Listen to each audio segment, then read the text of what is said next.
Good morning. Welcome to CDT day 122. Jesus and I are just heading out from town. There he is. We're going to do a road walk. Since there's no place that we have to stay and it's just kind of stealth camping, we're probably just going to go until we don't want to go no mo.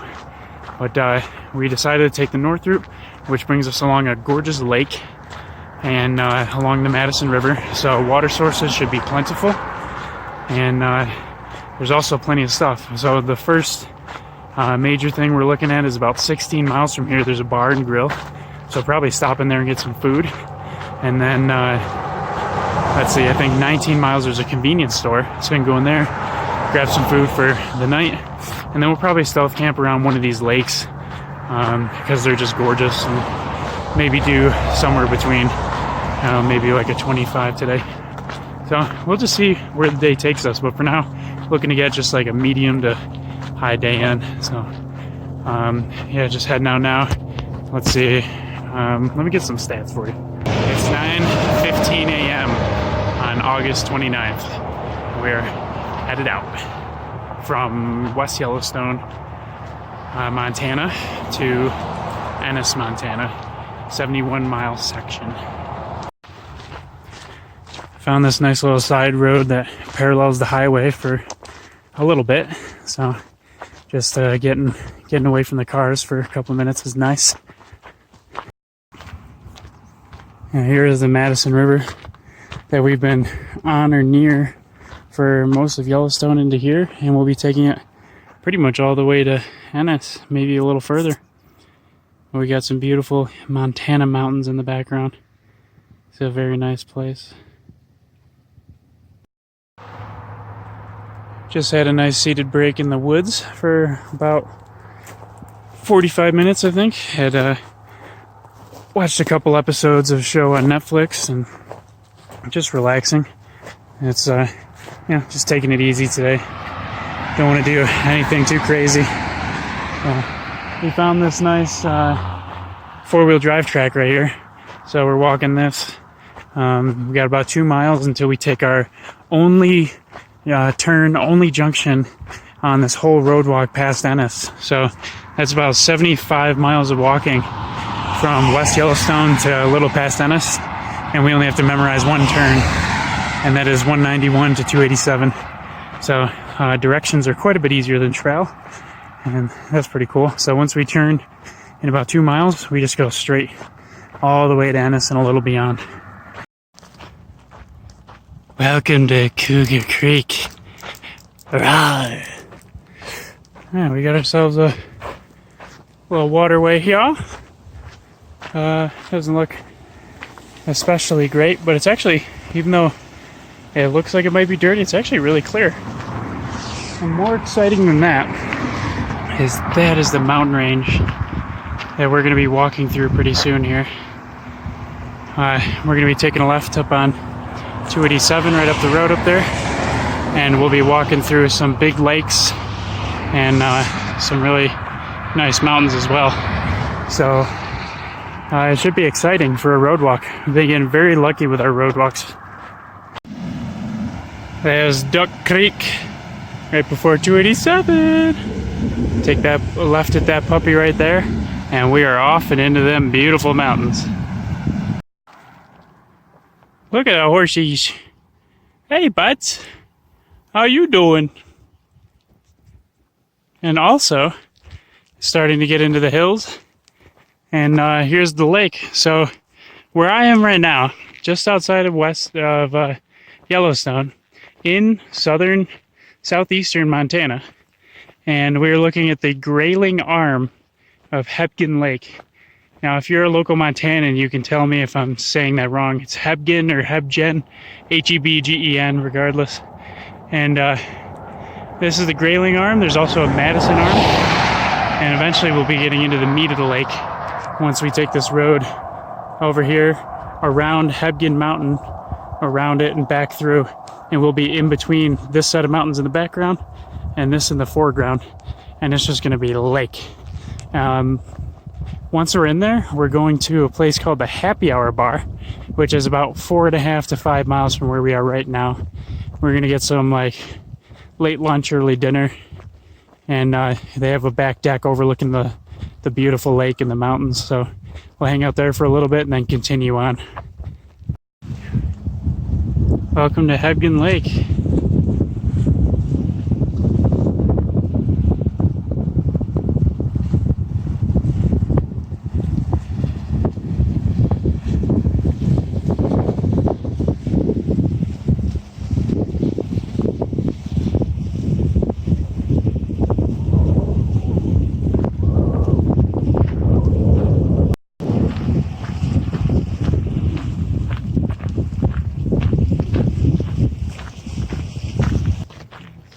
Alright, we made it to the happy hour bar, just on the side of the road. So we're going to drop in here just to get some food and enjoy the views on the lake. Got our spot on the back deck, overlooking the old lake. We're getting pretty fancy because we're getting some $2 cans of Natural Light strawberry cans. So going pretty intense there. Also got some good food on here. It's gonna be good. Our bartender suggested that we take our Natter Day and add a shot of Deep Eddy vodka to it, so now we got ourselves a spiked lemon beverage. How about the old garlic burger on some French bread? Ooh, that's soft. Nice, I could sleep on that. And some onion rings. And another Natter Day. Look at this guy. Oh.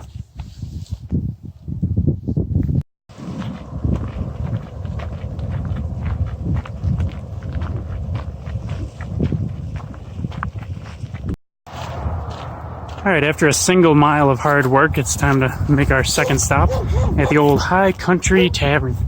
Oh, we got a guard dog. Hey there, pupper. Oh, that's a good boy or girl. Okay. Uh-oh, what did we just find? Oh, you know what that means. It's time to see if we can break the tie. All time, Jesus 10, Jandals 10. We got ourselves a tie game. Put them all away, because Jesus just hit the 8 ball on his first go. That is game 11-10. I didn't even have to do anything.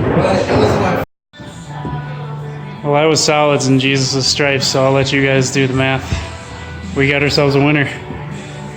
Threw himself down into the dungeon in round 1, brought himself back out in round 2. It is now 11-11 all time. Quick update after a masterful round by both players. It was down to 2 balls, and Jandals pulls through. So now it is 12-11 Jandals all time, but we are headed for a rematch. Stay tuned.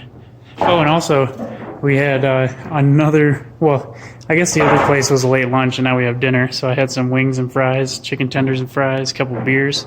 So definitely enjoying ourselves in the food department. I've now lost on the same rule 3 times that I just learned a couple weeks ago. It's called don't scratch on the 8 ball. Don't scratch on the 8 ball.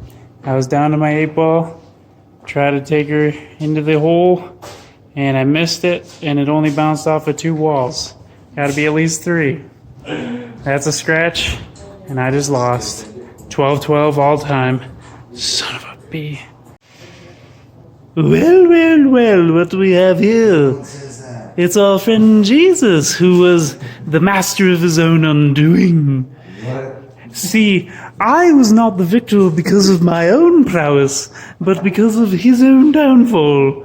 He hit the 8 ball into the hole, but a bit too early, some might say. Some might say he's a bit premature. 13-12 Jandals. It's only just poetic that I lose on my own undoing, knocking in the 8 ball by accident way too early, 4 balls early. So now Jesus and I are tied up 12-12 all time. Sometimes I think we're beating ourselves more than we're beating each other. We're going to be leaving this bar tied up again, so we'll just have to wait till the next one. All right, after some good times playing pool, a little bit of food and some beer, back out on the road and heading further north. Actually, we're kind of headed west at this point. Regardless, in the next couple miles, we're going to be swallowed up by this mountain range here. We're going to be in a pretty steep river valley, and can't wait. Sounds like it's going to be beautiful. So hopefully we'll be setting up camp somewhere in there, and amongst the lake and the river, we'll have a water source, maybe a nice secret spot in the trees, and enjoy our evening. So it's been a really good day so far, and even more excited about these beautiful views on the lake and the mountains. Those beautiful mountains that are going to swallow us up are going to have to wait till tomorrow, because we found a pretty good camp spot.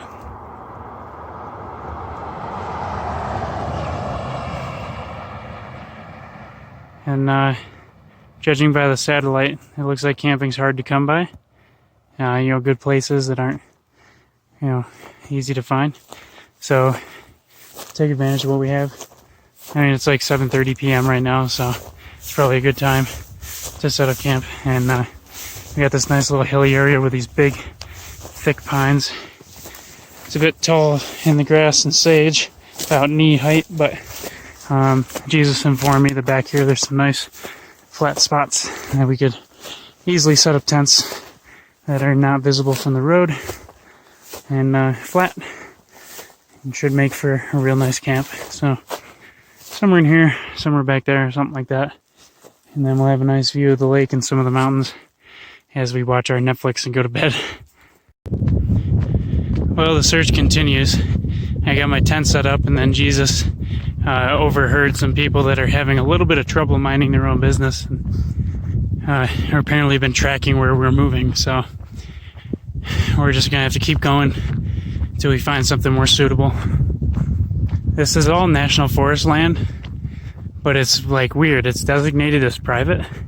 I don't know how you can have private sectors owned by a public entity, but that's probably my own fault for not understanding too much about government, since I try to stay away from politics and things like that. But to me, it doesn't make much sense. If it's owned by the public entity, it should be public use. But apparently all this should be national forest land, including the lake and the mountains around it, with small areas leased to or owned by private property, which is where the homes are and camps and things like that. So obviously we're trying to be as legal as possible and try not to disturb anything, so we know our usual rules, which are 100 feet from water, 200 feet from roads and camp, or and trails, things like that. And don't camp where it says no camping. So we're adhering to most of those, but it's getting tough because we're not really sure what it means to be Forest Service owned private.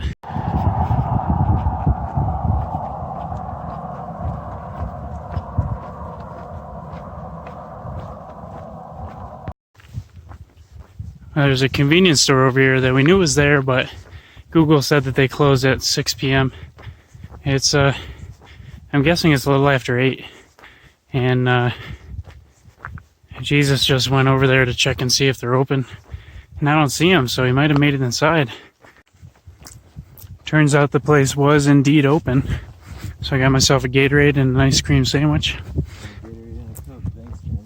And Gatorade and a Coker for Jesus, and we're going to continue on until we find ourselves a good spot.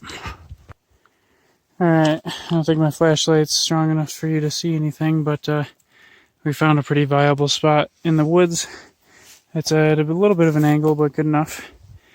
Some guy in the road tried to fake run us over, trying to virtue signal for something, and that was pretty upsetting, because it's already pretty scary to be walking at night on the side of the road, and it's dangerous, so I don't need people trying to get as close as they can to me without hitting me to add to that fear. So that was a little unsettling and unfortunate, but some people are dicks.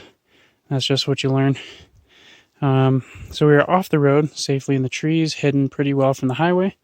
Got the tent set up, and gonna hop in a second after taking a pee and brushing my teeth, and then hop into bed, might watch something on Netflix, and then call it a night. So that is the end of the day.